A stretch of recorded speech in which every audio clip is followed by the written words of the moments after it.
Discussion part. এবার আমরা start করছি। সুইচটাতে অন করে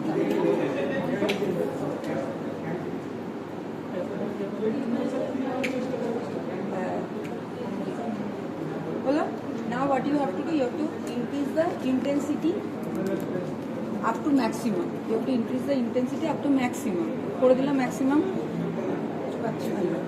আচ্ছা, fifth precaution.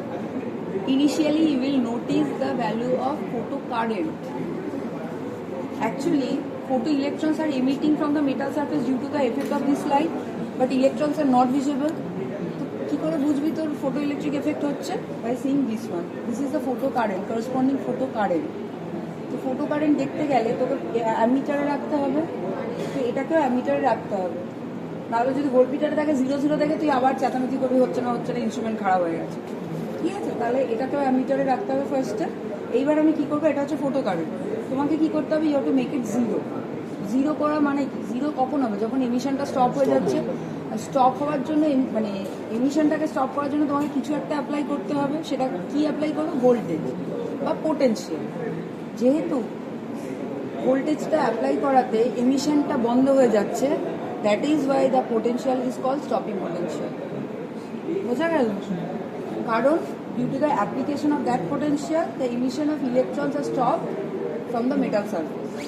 Okay? তাহলে আচ্ছা, কি পজিটিভ দেবো না নেগেটিভ দেবো পোটেনশিয়ালটা? কেন? ওমা, দুটো অপশন আমাকে দিচ্ছিস। হ্যাঁ, electrons are negatively charged particle. If we apply positive potential, it will attract more electron.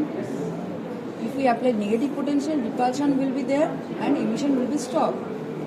Using this norm, you can fix the direction of potential. This should be kept at negative side. Negative potential, এটা দিয়ে magnitude change করতে পারি আমরা। Negative পোটেনশিয়ালের magnitude আমি বাড়াচ্ছি, দেখ কি হচ্ছে, কমছে। এবারে তোমাকে জাস্ট জিরো কন্ডিশনটা ফাইন্ড আউট করতে হবে। জাস্ট জিরো মানে minimum potential required to stop the emission of electron. হ্যাঁ, মিনিমাম পোটেনশিয়াল মানে যেখানে জাস্ট জিরো হচ্ছে, এই জায়গাটা একটু কেয়ারফুলি কতটা পোটেনশিয়াল দিলাম সেটা এবার ভোল্টমিটার দিয়ে আমি মেজার করবো। -0.24। আচ্ছা, একটা কথা বলে দিই, এই ভ্যালুটা ডিফারেন্ট সেট আপের জন্য ডিফারেন্ট হবে ভ্যালুগুলো। স্টপিং পোটেনশিয়াল কম্পেয়ার করবো না। ডিফারেন্ট কেন হবে, কারণ ওয়ার্ক ফাংশনগুলো আলাদা, ফোটো সেলগুলো আলাদা। ফোটো সেল আলাদা হলে ওয়ার্ক ফাংশন আলাদা। আগেই বলেছি কন্ডিশনগুলো কি কি, প্রত্যেকের ফ্রিকোয়েন্সি ফিক্স, সবাই এই ফিল্ডার নিয়েই কাজ করছে। তাহলে ডিফারেন্সটা কোথায় হবে, ওয়ার্ক ফাংশন। প্রত্যেকে আলাদা আলাদা ফোটো সেল ইউজ করছে, তাহলে প্রত্যেকটার আলাদা আলাদা ওয়ার্ক ফাংশন, মানে ভ্যালু আলাদা, তাই কম্পেয়ার করবে না। ঠিক আছে, তাহলে এটা গেল রেডের জন্য স্টপিং পোটেনশিয়াল। এবার তুমি ফিল্টার চেঞ্জ করো। ফিল্টার চেঞ্জ করার জন্য কি করবে, আগে এটাকে জিরো করবো, দেন এটাকে জিরো করবো। এটাকে বারবার অন অফ করবে না, কারণ নবটা কেটে যাবে, ঠিক আছে, ড্যামেজ হয়ে যাবে। তার জন্য এটাকে জিরো করলেই হয়। একটু লাইট পড়বে, দেখ লাইট পড়ছে, কিন্তু তাতে কিছু হয় না। আরেকটা কথা, বেশিক্ষণ এটাকে অন রাখবে না, তাড়াতাড়ি কাজ করে ছেড়ে দেবে। কারণ ফোটো সেল মানে কি, তার ইন্টারনাল রেজিস্ট্যান্স আছে, জুল হিটিং হচ্ছে। জুল হিটিং মানে গরম হয়ে যায়, সেটা খারাপ হয়ে যাবে। ঠিক আছে, কাজ হয়ে গেলে অফ করে দিতে হবে, সব জিরো করে দিয়ে অফ করে দেবে।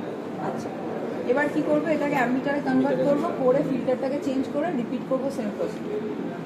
সবাই বুঝেছিস? আচ্ছা।